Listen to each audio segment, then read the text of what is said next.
할렐루야. 요한계시록 유도수 목사님의 파노라마 제7장입니다. 구원하심이 하나님과 어린 양에게 있도다. 7장은 여섯째 인과 일곱째 인 사이에 들어있는 내용입니다. 그래서 이를 삽입으로 여기는 것이 통상적인 분류인데 이는 시정되어야 마땅합니다. 왜냐하면 삽입이란 말 그대로 끼워 넣음을 의미하는데 본장은 끼워 넣는 부분이 아니라 계시록에 있어서 1장과 2, 3장과 4, 5장과 7장으로 이어지는 축을 이루고 있는 중심 부분이기 때문입니다. 이를 삽입으로 보는 것은 계시록을 인나팔 대접이란 재앙 시리즈 중심으로 보기 때문입니다. 이러한 재앙은 저들로 하여금 보좌에 앉으신 이와 어린 양을 믿어 구원을 얻으라는 회개를 촉구하기 위해서임을 인식해야만 합니다. 그런 의도가 아니라면 단 한 번의 심판으로 끝내고 마실 것입니다. 7장의 문맥은 6장 마지막 절에서 그들의 진노의 큰 날이 이르렀으니 누가 능히 서리요 하고 문제를 제기한 데 대한 해답으로 주어진 셈입니다. 왜냐하면 7장에서 흰옷을 입고 손에 종려 가지를 들고 보좌 앞과 어린 양 앞에서 있는 자들 만날 수 있기 때문입니다. 그리고 그 대답은 복음인 것입니다. 도표에서 보시는 바대로 구원하심이 보좌에 앉으신 우리 하나님과 어린 양에게 있도다 라고 답변합니다. 앞부분에서는 인맞은 자들의 14만 4천명이라고 말씀하고 뒷부분에서는 아무라도 능히 셀 수 없는 큰 무리라고 등장합니다. 14만 4천명 누구고 셀 수 없는 그 무리는 누구입니까? 하는 것은 2차적인 문제입니다. 핵심은 그가 누구이든지를 막론하고 오직 구원하심이 보좌에 앉으신 우리 하나님과 어린 양에게 있다는 데 있습니다. 이런 맥락에서 바라볼 때 1인부터 6인까지의 메시지도 저들 멸망시키는 데 중심이 있는 것이 아니라 너희도 회개하고 이 수 가운데 참여하라는 구원 초청을 깨닫게 되는 것입니다. 그러므로 계시록의 중심 주제 중 하나는 교회에게 복음 증거의 사명을 감당하라는 제상 명령입니다. 이 점이 11장에 나타납니다. 그렇다면 14만 4천인과 아무라도 능히 셀 수 없는 그물이든 누구들일까요? 이를 세 단원으로 나누어 보겠습니다. 첫째 단원 1절로 8절 인맞은 자들입니다. 내가 인맞은 자들 수를 들으니 이스라엘 자손의 각 지파 중에서 인맞은 자가 14만 4천이냐. 이일 후에 내가 내 천사가 땅 내 모퉁이에 선 것을 보니까 땅의 사방에 바람을 붙잡아 바람으로 하여금 불지 못하게 하더라. 1절입니다. 7장 1절 내 바람이란 온 세계에 임할 심판의 큰 바람 다니엘 7장 2절로 3절이라고 말할 수 있는데 바람을 붙잡고 있다는 것입니다. 사도 바울도 저로 하여금 저의 때에 나타나게 하려 막는 것을 지금 너희도 아나니 불법의 비밀이 이미 활동하였으나 지금 막는 자가 있다. 데살로니가 후서 2장 6절로 7절하고 불법의 사람의 등장을 막고 있다고 말씀합니다.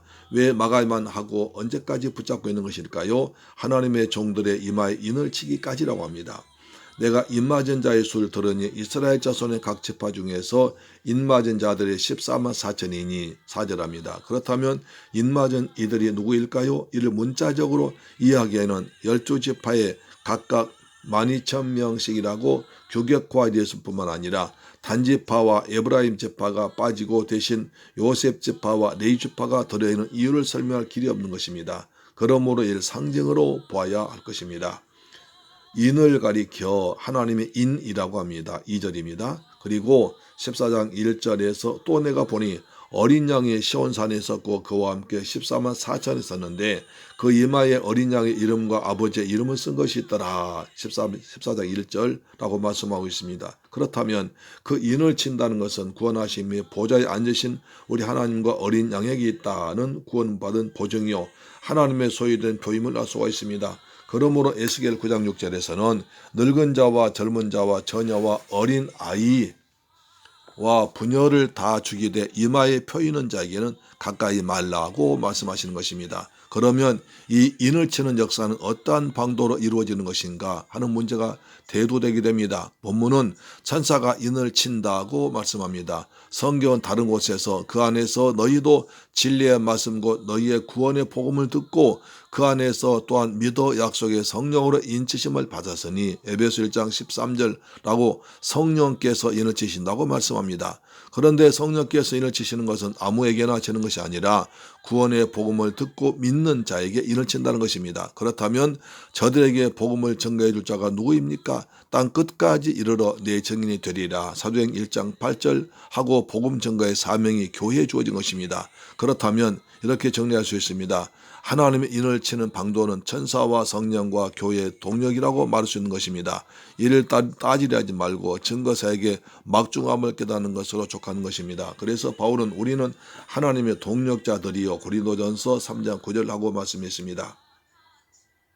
그러므로 인치는 기간은 정말이 어느 한순간에 국한된 것이 아니라 보라 지금은 은혜 받을 만한 때요 보라 지금은 구원의 날이로다. 고린도서 6장 2절 하신 복음 전파의 전 기간 즉 주님의 성천으로부터 재림까지 걸쳐서 이루어짐을 알 수가 있습니다. 그러므로 인마된 14만 4천 명이란 구원 얻은 모든 성도들 가리키는 상징적인 수로 보아야만 합니다.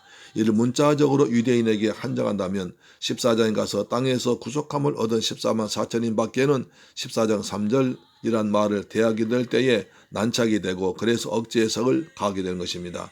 왜 14만 4천이라 했을까요? 21장에 나오는 새 예루살렘에 대한 묘사가 이에 빛을 비춰주고 있다고 했습니다. 12문에는 12지파의 이름이 있고 12기초석에는 12사도의 12이름이 있더라. 21장 12절로 14절입니다. 교회를 상징하는데 새 예루살렘은 구약교회를 상징하는 12지파와 신약교회를 상징하는 12사도로 이루어져 있음을 보게 됩니다. 그렇다면 14만 4천이나 수는 구약 12지파 곱하기 12, 12 신약 12지파 곱하기 1000 무한수 14만 4천을 상징하는 수라고 할 수 있습니다. 여기서 주목하게 되는 것은 뒷부분에선 아무라도 능히 셀 수 없는 큰 무리라고 말씀하고 있는 반면에 앞부분에선 12지파 곱하기 12,000명, 14만 4천명이 이렇게 계속하겠다는 것입니다. 이는 무심한 일로 여겨지지 않습니다. 하나님께서는 민수기 1장 3절과 26장 2절에서 이스라엘 중에 무릇 20세 이상으로 능히 싸움에 나갈 만한 자를 계수하라고 명하십니다. 그리하여 그들로 군대를 편성하여 가나안을 정복하는 싸움을 담당하게 하심을 보게 됩니다. 이 계시록 2, 3장에서 이기는 자는 하고 독려하신 주님은 7장에서 그 군대의 관편성을 보여주고 있는 것으로 여겨집니다. 그러니까 하나님의 군대란 12,000명으로 편성되어 있는 12군단이라고 말할 수 있습니다. 이점에 주님께서 내가 아버지께 구하여 지금 12영 더 되는 천사를 보내시게 할 수 없는 줄 아느냐?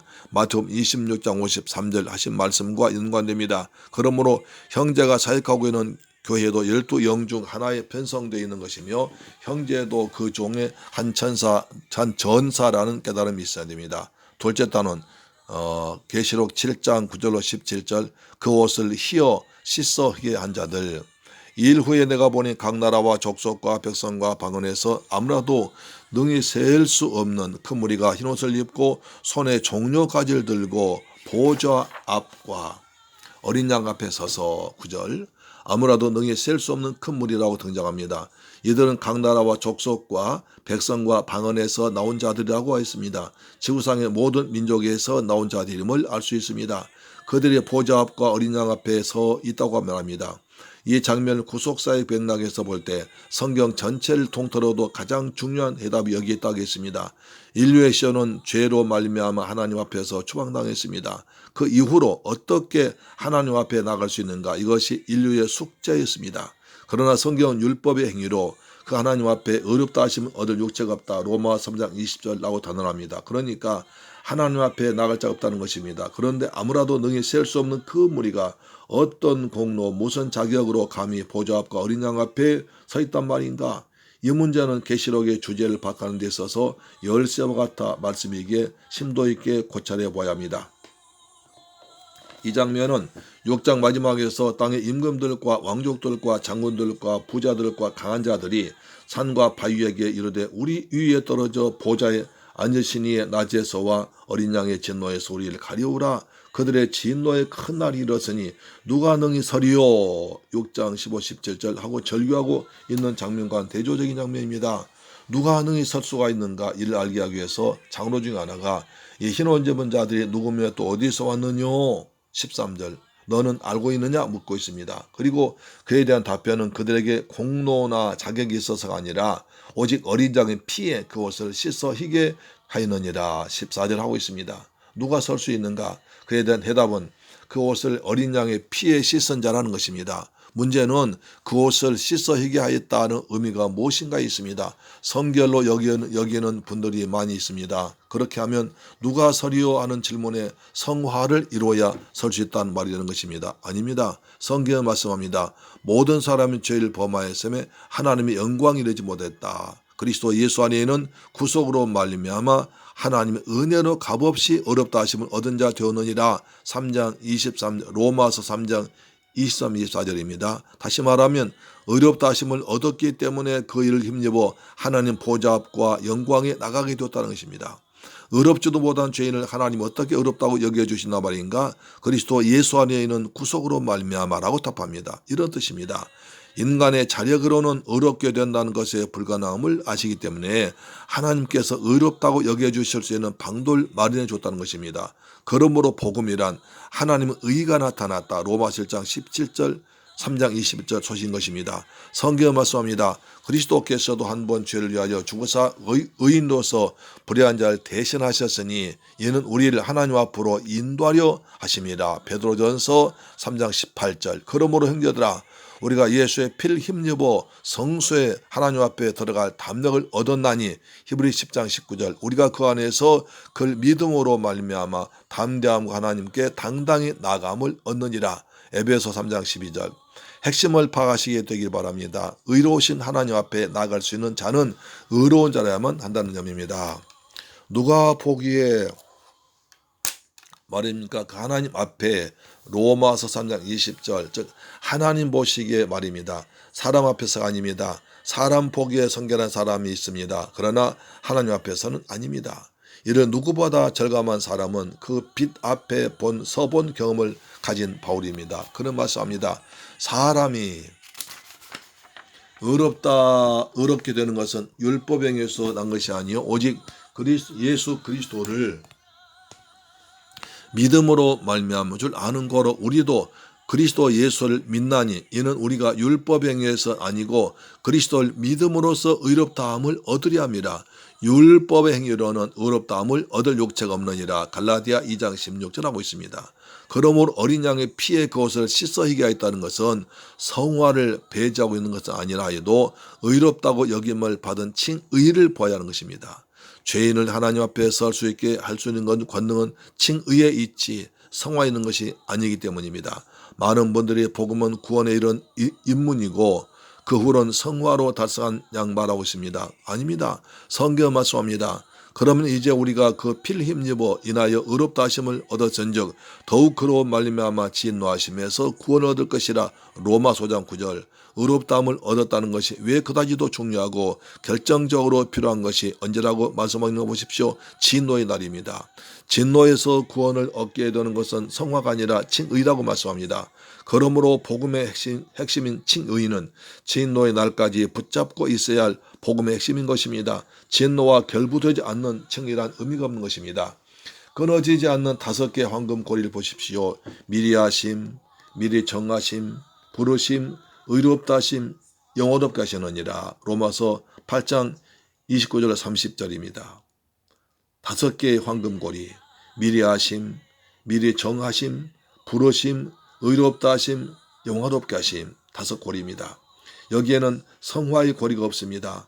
지금 성화를 부르정하고 있거나 하찮게 취급하는 것이 아닙니다. 성화는 칭의 속에 포용되어 있다는 말씀입니다. 즉 자신이 어떻게 해서 하나님께 의롭다 계심을 받는 것이 가능하게 되었는지를 진정 아는 자는 성화를 열망하게 되는 것입니다. 그러나 분명히 해두는 것처럼 구원의 서정 중에 성화의 고리가 독립적으로 들어있다면 모든 사람은 성화 고리에서 끊어지게 되고 말 것이라는 것을 강조하려는 것입니다. 심중에 이렇게 생각하는 분이 있을 것입니다. 유목사는 성화는 대수롭지 않게 여기는구나. 천만의 말씀입니다. 도리어 묻고 싶습니다. 형제는 율법에 매여 본 적이 있습니다. 그래서 지하 감방에 갇혀 갈라디아 3장 23절 다시 말해서 오호라 나는 곤고한 사람이로다 하고 비명을 지르고 있는 로마서 7장 24절과 같은 절망적인 경험을 해본 적이 있느냐는 말입니다. 그럼 당신에게 구원자가 나타나 저가 논문을 깨뜨리시며 쇠빗장을 깨끗하시노다. 시편 107편 16절 한 구원 체험이 있느냐는 말입니다. 만일 그와 같은 그리스도의 영광의 복음에 고린도서 4장 4절 만나본 경험이 있는 사람이면 누구를 무엇을 자랑하겠습니까? 성화는 인간이 해야 할 일입니다. 그러나 칭의는 하나님이 해주신 일입니다. 저는 사람이 해야 할 일보다 하나님께서 해주신 일이 먼저요 결정적으로 중요함을 역설하고 있을 뿐입니다. 다시 말하면 오직 우리의 구원이 보좌에 앉으신 우리 하나님과 어린 양에 있음을 증거하고 있는 것입니다. 그러니까 나 같은 죄인을 보좌 앞 어린 양 앞에 설 수 있게 해줄 수 있는 것은 그리스도 예수 안에 있는 구속으로 말미암아 하나님의 은혜로 값없이 의롭다 하심을 얻은 자 된 로마 3장 24절 칭의뿐이며 예수 안에 있는 구속 하나님의 은혜 값없이 의롭다 하심이 너무 귀하고 복스럽게 이를 힘있게 증가하고 자랑일 뿐입니다. 창세기 2장 27장 27절에 이삭이 야곱의 옷의 향취를 맡고 그에게 축복했다는 말씀이 있습니다. 성화를 옷의 향기에 비유한다면 칭의는 벌거벗은 수치를 가리워준 옷이라 할 수 있습니다. 향취가 없는 것도 문제지만 벌거벗은 것은 치명적인 것입니다. 칭의의 절대성은 구약 성경에도 나타나 있습니다. 스가랴 3장에 보면 대제사장 여호수아가 사탄에게 송사를 당하고 있는 장면이 있습니다. 왜냐하면 그 더러운 옷, 성결하지 못한 옷을 입고 있기 때문입니다. 여호와께서 자기 앞에 선자들에게 명하사 대제사장의 그 더러운 옷을 벗기라 하시고 또 여호수아에게 이르시되 내가 내 죄과를 제하여 버렸으니 내게 아름다운 옷을 입히리라고 말씀하십니다. 어떻게 이것이 가능합니까? 내 종순 그리스도를 나타나게 하셔서 이 땅의 죄악을 하루에 제하리라 스가랴 3장 9절 하심으로 가능해진다고 말씀합니다. 이사야 61장 10절에서는 내가 여호와로 인하여 크게 기뻐하며 내 영혼이 나의 하나님으로 인하여 즐거워하리니 이는 그가 구원의 옷으로 내게 입히시며 의의 겉옷으로 내게 더하심이 신랑이 사모를 쓰며 신부가 자기 보물로 단장함 같게 하심이라 라고 묘사하고 있습니다. 시편 기자는 내가 청량할 수 없는 주의 의와 구원을 내 입으로 종일 전하리이다. 내가 주 여호와의 능하신 행적을 가지고 오게 싸우며 주의 의만 진술하겠나이다. 시편 71편 15, 16절라고 말씀합니다. 그러므로 흰옷을 입은 무리들이 큰소리로 외쳐 이르되 구원하심이 보좌에 앉으신 우리 하나님과 어린 양이 있도다 라고 찬양하고 있는 것이 너무나 당연한 것입니다. 이 10절 말씀은 앞부분 1장 8절에 14만 4천 명과 뒷부분 9장 19절 17절까지 아무나 능히 셀 수 없는 큰 무리가 별개의 무리가 아니라 보좌에 앉으신 우리 하나님과 어린 양으로 말미암아 구원을 얻은 동일한 하나님의 백성들임을 말씀해 주고 있는 것입니다. 성령으로 인치심 앞부분 즉 중생과 하나님께 받아들여짐 뒷부분 즉 칭의는 동시적으로 이루어지는 것입니다. 그렇다면 왜 이렇게 구별해서 말씀하십니까? 앞부분의 14만 4천 사람은 지상에 있는 전투하는 교회를 다시 말하면 환난 중에 있는 성도들 나타내고 있습니다. 그래서 구별을 뜻하는 인침과 계수가 강조되어 있습니다. 그런데 흰옷 입은 무리들은 이미 큰 환난 즉 전투를 통과하여 보좌 앞과 어린 양 앞에 서 있는 천상의 성도들 나타낸다고 했습니다. 그래서 인침이 아니라 흰옷이 계수할 필요가 없는 셀 수 없는 큰 무리가 강조되는 것입니다. 하나님 앞에 어여시 설 수 있는 것은 오직 의롭다고 여겨주실 뿐이며 환난 중에 보호를 받을 수 있는 자는 인치심으로 구별하심을 받은 자뿐이기 때문입니다. 첫째와 둘째 단원을 통하여 깨닫고 확신 가운데 거하게 되면 우리가 세상에 살고 있지만 세상에 속한 자들이 아니라 하나님의 인치심으로 거룩하게 구별된 성도들이라는 것과 지금 크고 작은 시련과 문제들에 직면해 있지만 눈을 들어 하늘 우러러보노라면 흰옷을 입고 손에 종려가지를 들고 보좌 앞과 어린 양 앞에 서서 큰 소리로 구원하심이 보좌에 앉으신 우리 하나님과 어린 양이 있도다 라고 찬양하는 무리 가운데 끼어있는 자신의 모습을 볼 수 있어야만 하는 것입니다. 할렐루야. 셋째 단원입니다. 15절로 17절 그들 위해서 장막을 치십니다. 그러므로 그들이 하나님의 보좌 앞에 있고 또 그의 성전에서 밤낮 하나님을 섬기며 보좌에 앉으신 이가 그들 위에 장막을 치시니니 말씀하는 순서를 주목해 보시길 바랍니다. 그러므로 그들이 하나님 보좌 앞에 있고 하나님을 섬김에 그들 위에 장막을 치시느냐 합니다. 그렇다면 이것이 하나님께서 성취하여 오신 하나님의 나라인 것입니다. 하나님의 보좌 앞에 있고 합니다. 본장에서는 보좌 앞에 있다는 말이 2번 나옵니다. 9절 15절 나오죠. 감히 하나님 보좌 앞에 나갈 수 있는 자가 누구란 말인가? 다시 말씀드립니다만 이 말씀이 바로 앞절에 어린 양의 피에 그 옷을 씻어 희게 되느니라 14절 결부되어 있음을 놓치지 마시기 바랍니다. 즉 어린 양의 피로 말미암아 의롭다 하심을 얻은 자들만이 설 수가 있는 것입니다. 그런데 여기가 끝이 아닙니다. 또 그의 성전에서 밤낮 하나님을 섬김에 이들은 인침을 받은 14만 4천인이자 또한 아무라도 능히 셀 수 없는 구원 얻은 모든 성도들이 제사장들이 되어 영원토록 하나님을 섬기게 됨을 뜻합니다.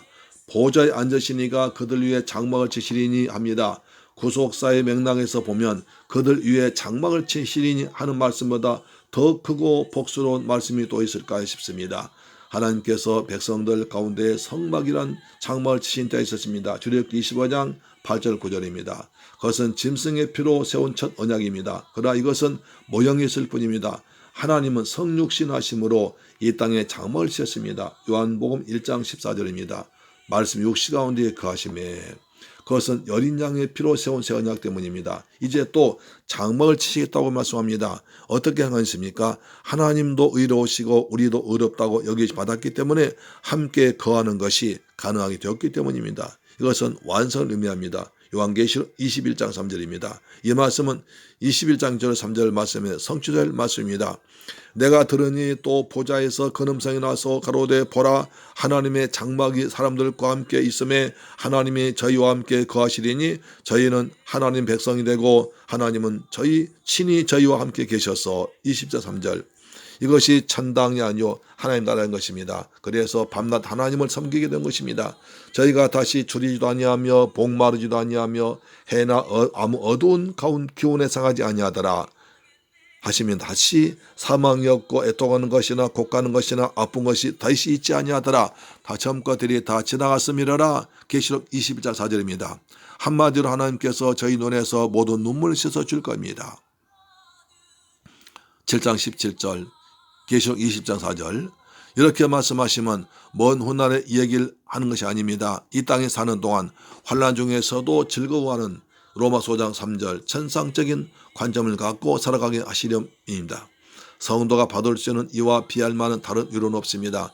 다시 상기시켜 드립니다만 이처럼 영광스러움으로 가득 찬 7장을 삽입으로 여긴다면 복음을 옆으로 밀어놓은 격이 됩니다. 계시록의 중심은 보좌와 어린 양에 있고 하나님 나라의 건설이 완성된 것으로 대단원이 끝납니다. 그러므로 도리어 심판 시리즈라고 하는 것이 삽입이라 할 것입니다. 어찌해서 단번에 심판하지 않고 인나팔 대접으로 상징된 재앙을 내리시는 것입니까? 회개를 촉구하기 위해서인 것입니다. 저들도 영광스러운 참여시키기 위한 하나님의 긍휼이요 오래 참으심입니다. 6장 17절에서 그들의 진노의 그 날이 이르렀으니 누가 능히 서리오 하고 제기된 명제에 대해서 해답은 하나님의 인과 어린 양의 피가 정답입니다. 이들 사도 바울은 그러면 이제 우리가 그 피를 인하여 의롭다 하심을 얻었은즉 더욱 그로 말미암아 진노하심에서 구원을 얻을 것이라 로마서 5장 9절 하고 말씀하는 것입니다. 할렐루야. 이상 계시록 7장이었습니다.